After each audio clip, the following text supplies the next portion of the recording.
Students, आज का topic हमारा प्रकाश संश्लेषण की क्रिया में जो प्रकाशिक अभिक्रिया है उस प्रकाशिक अभिक्रिया में प्रकाश फास्फोरिलीकरण का टॉपिक है। प्रकाश फास्फोरिलीकरण का मतलब होता है प्रकाश की उपस्थिति में एटीपी अणुओं का निर्माण होना। एटीपी मतलब जो कि एक उच्च ऊर्जा होती है, ठीक है। तो एटीपी अणुओं का निर्माण यदि प्रकाश की उपस्थिति में होता है तो उसको बोलते हैं प्रकाश फास्फोरिलीकरण। जैसे कि हमने यहाँ दिखाया हुआ है एडीपी, एडिनोसिन डाइफास्फेट, अकार्बनिक फास्फेट, जो कि उच्च ऊर्जा युक्त है, जो प्रकाश की उपस्थिति में इसको ग्रहण करके क्या बना लेता है, एटीपी। एटीपी के निर्माण की इस क्रिया को बोलते हैं प्रकाश फास्फोरिलीकरण, ठीक है। तो एटीपी अणुओं का जो निर्माण है वो दो प्रकार से होता है, एक चक्रीय प्रोसेस के द्वारा, एक अचक्रीय विधि के द्वारा। तो सबसे पहले अपन ये देखते हैं चक्रीय फास्फोरिलीकरण क्या होता है। तो चक्रीय फास्फोरिलीकरण में एक तो पीएस फर्स्ट भाग लेता है, वर्णक सिस्टम फर्स्ट, वर्णक तंत्र फर्स्ट या प्रकाश तंत्र फर्स्ट भाग लेता है, ठीक है। दूसरा चक्रीय फास्फोरिलीकरण के अंदर जो वर्णक तंत्र फर्स्ट है वो 700 नैनोमीटर तरंग दैर्ध्य वाली सूर्य के प्रकाश, दृश्य प्रकाश की किरणों का अवशोषण करता है, ठीक है।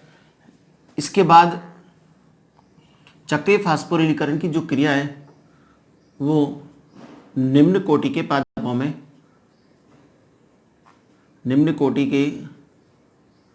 पादपों में उपस्थित होती है। यह क्रिया चलती है जिसमें एटीपी अणुओं का निर्माण होता है। इस क्रिया में हम देखेंगे कि चक्रीय फास्फोरिलीकरण के दौरान टोटल 2 एटीपी अणुओं का निर्माण होगा, ठीक है। इस चक्रीय फास्फोरिलीकरण की क्रिया में पिगमेंट सिस्टम से उत्सर्जित जो इलेक्ट्रॉन है, इस इलेक्ट्रॉन को प्रथम ग्राही पदार्थ, और वो है फियोफाइटिन,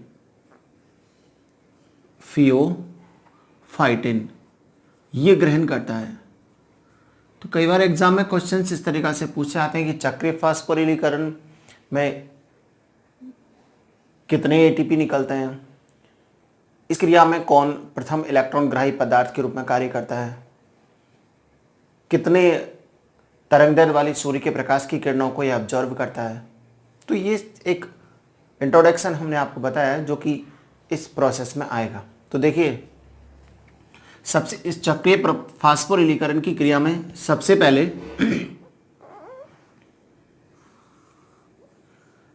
पहले पीएस फर्स्ट, जो कि सूर्य की प्रकाश की किरणों को फोटोन के रूप में एब्जॉर्ब करता है। सूर्य की प्रकाश की किरण कितनी तरंगदैर्ध्य वाली, 700, तो हम इसको क्या कह सकते हैं, P700, क्या कह सकते हैं इसको, P700। तो पिगमेंट फर्स्ट सूर्य के प्रकाश की 700 नैनोमीटर तरंगदैर्ध्य वाली सूर्य के प्रकाश की किरणों को ग्रहण करता है। ग्रहण करके ये इलेक्ट्रॉन रूपी ऊर्जा के रूप में इसको उत्सर्जित करेगा, ठीक है। इस उत्सर्जित इलेक्ट्रॉन को प्रथम ग्राही पदार्थ, कौन बताया था आपको, फियोफाइटिन, ये इसको ग्रहण करता है। जैसे ही ग्रहण करता है इलेक्ट्रॉन को, ये क्या हो जाता है, उत्तेजित, क्योंकि इसको ऊर्जा मिल जाती है। किसको मिल जाती है, फियोफाइटिन को। जैसे इलेक्ट्रॉन इसने ग्रहण किए, इसका क्या हो जाता है, अपचयन हो जाता है। अपचयन के बाद ये फियोफाइटिन इस इलेक्ट्रॉन रूपी ऊर्जा को उत्सर्जित करेगा। उत्सर्जित करने के बाद ये जाता है फेरेडॉक्सिन, जो कि आयरन युक्त होता है। फेरेडॉक्सिन से होते हुए साइटोक्रोम तंत्र की विभिन्न घटकों, जैसे साइटोक्रोम B6, साइटोक्रोम F, और लास्ट में आता है PC। PC का मतलब होता है प्लास्टोसाइनिन। प्लास्टोसाइनिन से होते हुए उत्सर्जित इलेक्ट्रॉन वापस उसी जगह आ जाता है जहां से ये निकला था। कहां से निकला था, पीएस फर्स्ट से। तो ध्यान से देखिए, इस क्रिया में साइटोक्रोम B6 और साइटोक्रोम F के मध्य 2 एटीपी अणुओं का निर्माण होता है, ठीक है। तो आप वापस इसकी डेफिनेशन समझो।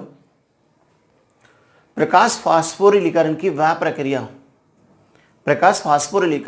प्रक्रिया जिसमें इलेक्ट्रॉन रूपी ऊर्जा जिस स्थान से निकलती है, कहां से निकली थी, पीएस फर्स्ट से या पी700 से, जिस स्थान से निकलती है वो साइटोक्रोम तंत्र के विभिन्न घटकों से होते हुए पुनः उसी स्थान पर आ जाता है।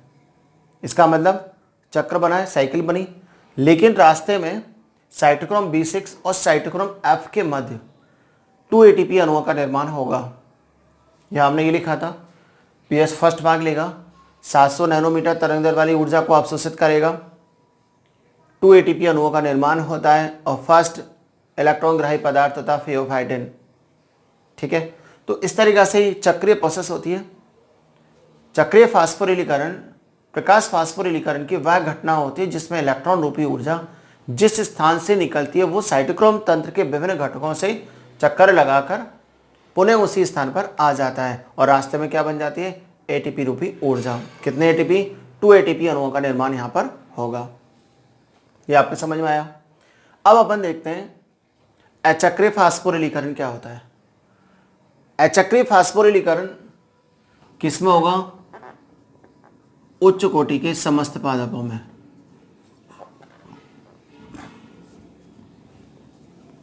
उच्च कोटि के पादपों में उपस्थित होता है। इसके अलावा ये 680 नैनोमीटर तरंगदैर्घ्य वाले सूर्य के प्रकाश की किरणों को अवशोषित करेगा। इसके अलावा इसके अंदर जो प्रथम इलेक्ट्रॉन ग्राही पदार्थ होता है, कौन, प्रथम इलेक्ट्रॉन ग्राही, सॉरी एक चीज़ और इसको रिपीट करते हैं। यहाँ हमने फियोफाइटिन लिया, या फियोफाइटिन नहीं होता बल्कि आयरन सल्फर प्रोटीन होती है, FeS। ठीक है, रिवाइज कर लेना इसको। यहाँ पर क्या होती है, आयरन सल्फर प्रोटीन FeS। ठीक, तो यहाँ पर फर्स्ट इलेक्ट्रॉन ग्राही पदार्थ कौन होता है, FeS। जबकि अचक्रीय फास्फोरिलीकरण में फर्स्ट इलेक्ट्रॉन ग्राही पदार्थ होता है फियोफाइटिन। कौन होगा यहाँ पर, फियोफाइटिन। यहां पर एक मॉलिक्यूल्स एटीपी का और साथ साथ NADPS2 के 2 मॉलिक्यूल्स बनते हैं। ठीक है, कितने मॉलिक्यूल्स, 2 मॉलिक्यूल्स बनते हैं। अब इस क्रिया में ऑक्सीजन मुक्त होती है, इस क्रिया में ऑक्सीजन भी मुक्त होगी। देखिए ध्यान से इस प्रोसेस को।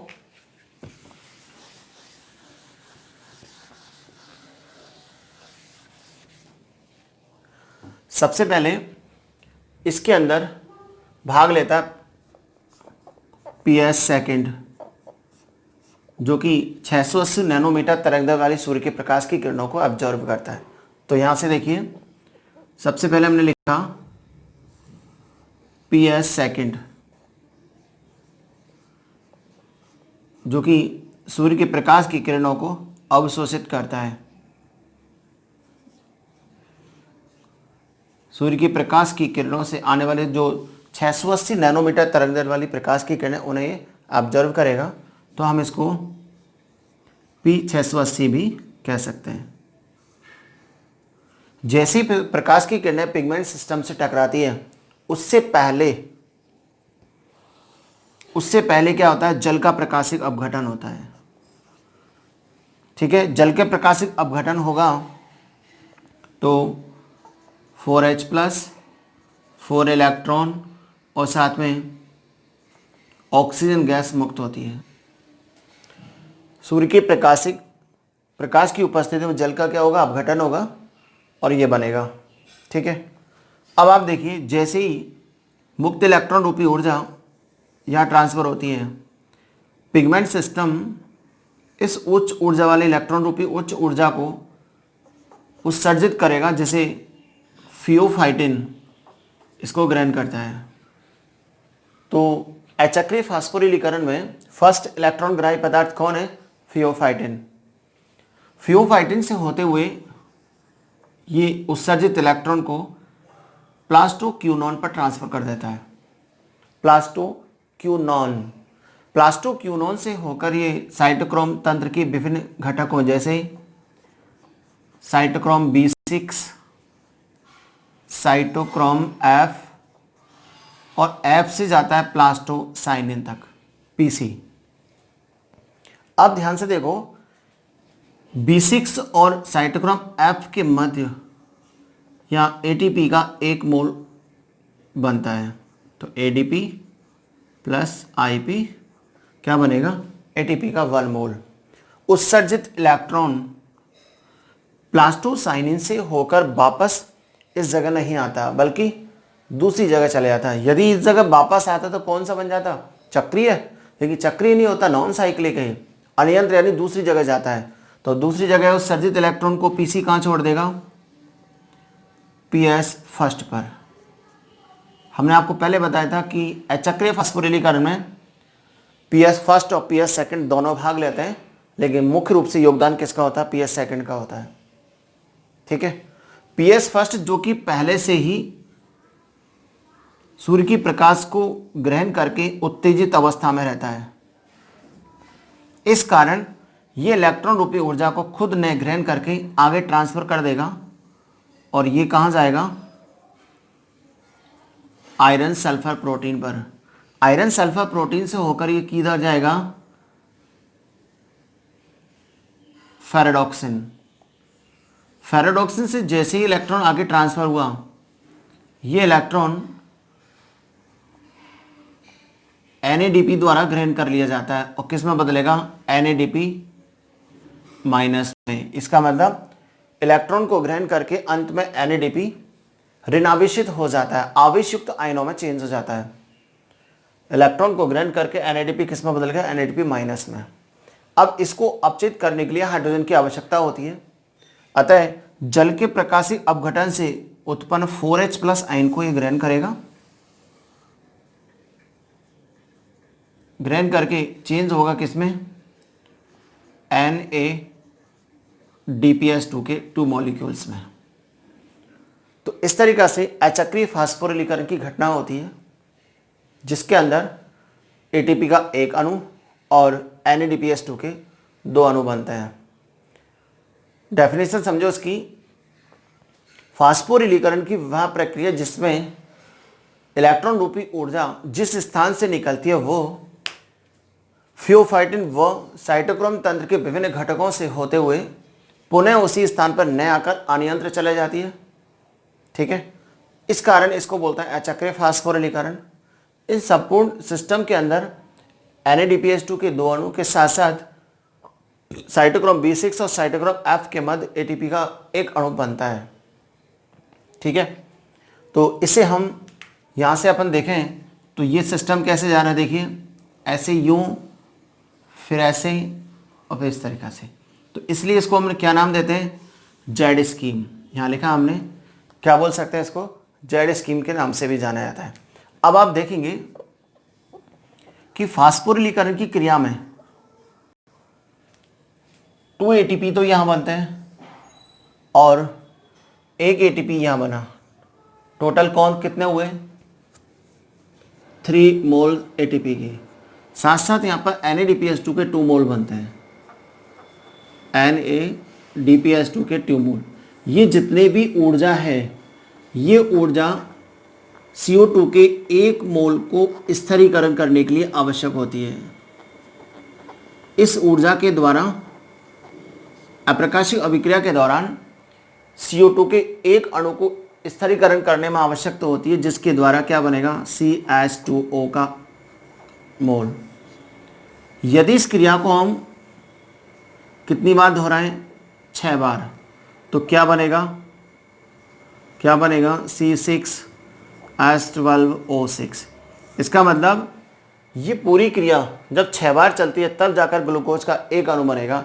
अतः ग्लूकोज के 1 अणु के निर्माण के लिए कुल कितनी ऊर्जा की आवश्यकता होगी, इसको भी 6 से मल्टीप्लाई करेंगे, इसको भी 6 से मल्टीप्लाई करेंगे, तो कितना आएगा, 18 ATP और 12 NADPS2, जो कि हम C3 साइकिल के अंदर इसको समझाएंगे कि कहाँ से ऊर्जा कैसे आती है। इसका मतलब अप्रकाशिक अभिक्रिया के दौरान जो ऊर्जा है वो कहाँ से उत्पन्न होगी, कहाँ से प्राप्त होगी? प्रकाशिक अभिक्रिया के दौरान बनने वाली इस ऊर्जा से। कितनी ऊर्जा? 18 एटीपी और 12 NADPS2। ये चीज़ आपके समझ में आई। अब आप देखेंगे कि लाल पतन और इमर्शन प्रभाव क्या होता है। ठीक है, देखिए ध्यान से।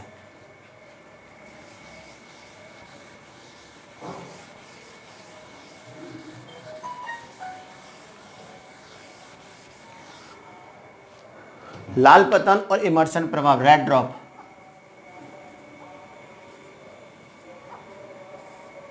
हमने देखा कि सूर्य के प्रकाश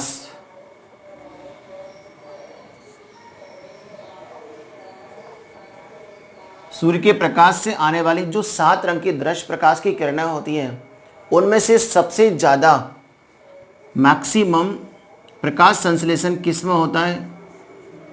रेड प्रकाश में, लाल प्रकाश में होता है। यह आपने पढ़ा था। लाल प्रकाश की जो ऊर्जा होती है, तरंगदैर्घ्य होती है, वो